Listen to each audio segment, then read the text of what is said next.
President Biden wrapping up day one of his trip to Israel and saying that he is still committed to rejoining the Iran nuclear deal. In an Israeli TV interview, Biden says, quote, "The only thing worse than the Iran that exists now is an Iran with nuclear weapons." Iran continues to insist that its nuclear program is for peaceful purposes, but that is not what others believe. Western intelligence says Iran has had a military, yes, military nuclear program since 2003. Former U.S. Ambassador to Israel, Ambassador David Friedman, joins me. Good evening, sir. Good evening, Greta. Thanks for having me. Thank you, sir. Ambassador, President Biden said, and this is according to the New York Times, that the U.S. would use force, if need be, to prevent Iran from developing a bomb as a last resort. Is there any doubt in your mind that Iran is marching towards a nuclear bomb? No, there's no doubt at all. I mean, they were about 60% of the way there when we left office. They've now enriched, I think, up to about 90%. And I think they're testing the Biden administration as I would if I were them, because they see a weak administration that's failed in Afghanistan and failed in Ukraine, and I think that they can push the United States to its limits without consequence, and I think that's where they're heading right now. Well, President Biden also said that Israel would be safer with a new nuclear deal with Iran. I mean, is there any deal that you would feel confident that Iran would keep? No, I mean, I think the Mossad proved that the Iranians were lying when they entered into the deal.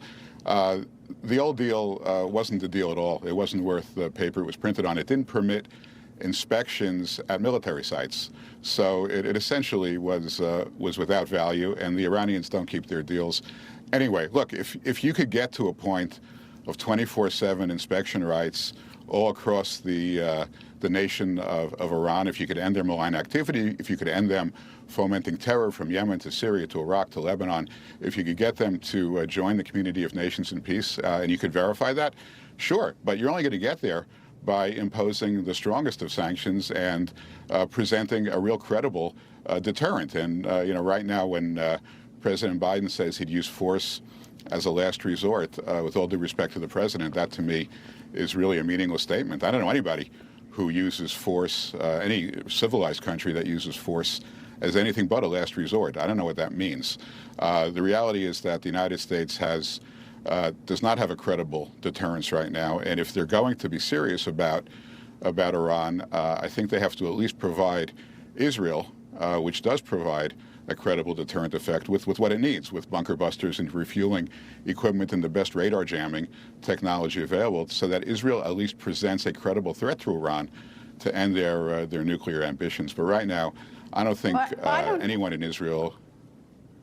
Yeah, but stepping back from everything you said, stepping back from what you've said is that Iran has been marching forward to get a nuclear weapon. We know that. There's no deal on the table. When there was a deal on the table, there was cheating. Nobody really thought that Iran was necessarily keeping its word on it. Now you've got the situation where Iran has been causing mischief, lack of a better word, all over the Middle East. And now you add on top of it that you look at Ukraine, and you see that the Russians know that the fact that they have a nuclear weapon has caused all of us caused NATO and Western countries to back off and not get involved in that fight more than we are in terms of providing military assistance. So you've got that problem, and they know that having a nuclear weapon is insurance that nobody else is going to interfere. Maybe the Israelis would be bolder, but I'm not suggesting I want to go to war with any of these people, but I'm also sort of realistic looking forward. I don't see a path out of this. Well, I think there's a couple of options. Number one is to bring down the price of oil, which is the lifeline of the Iranian regime, at $120 a barrel. Iran selling off to China, to India, to Russia. They're certainly, not suffering the kind of backbreaking sanctions that they used to be. Now, how do you fix that? Well, America could become energy independent and not be as dependent upon world oil reserves. That would be a good start. The second, though, I think Iran has to be afraid of somebody.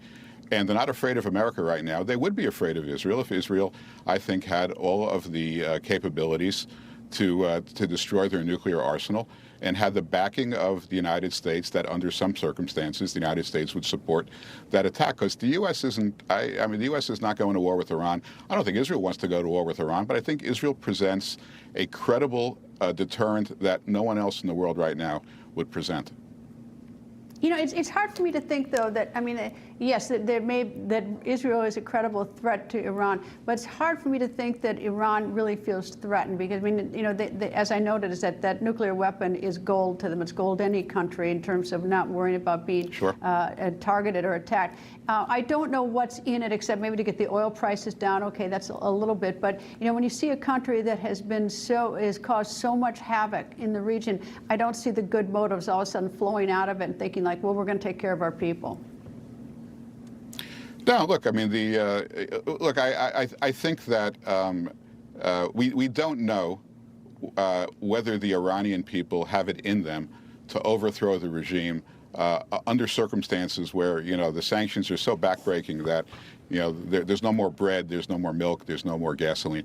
You know, we have to get to that point and make Iran choose between having a nuclear weapon and being bankrupt. And there's a chance, it's happened in other countries, that under those circumstances, the Iranian people, and we would have to support them, the Iranian people would overthrow the regime. Failing that, I think they just have to be afraid of somebody. All right. Well, you've got the situation where Israel is having some political turmoil themselves. How does that factor into it? Well, it's not ideal. I think the Israelis generally are of one mind on the issue of Iran. I mean, Lapid's, you know, certainly considered further to the left than Netanyahu or even Bennett, and he's been pretty clear about not allowing Iran to get a nuclear weapon. Greta, the issue are not the platitudes. I really think the words are sort of meaningless. The Iranians are not impressed with words. Israel has to have the arsenal. We have to give it to them. And then on top of that, the United States has to get much more serious about the kind of backbreaking sanctions that we imposed during the Trump administration. I don't believe the mullahs are suicidal. I think they're fanatical. I don't think they're suicidal. I think their goal is to retain power. I think they're following the North Korean model, as you suggested, that, you know, the nuclear weapon is gold and they want to get it to retain power. But I think that, you know, there are still, you know, methods, covert methods, overt methods, financial methods that can make their lives extremely miserable. We have to be more serious about it. I don't think the Biden administration has been serious at all. Ambassador Friedman, thank you, sir. My pleasure. Thank you.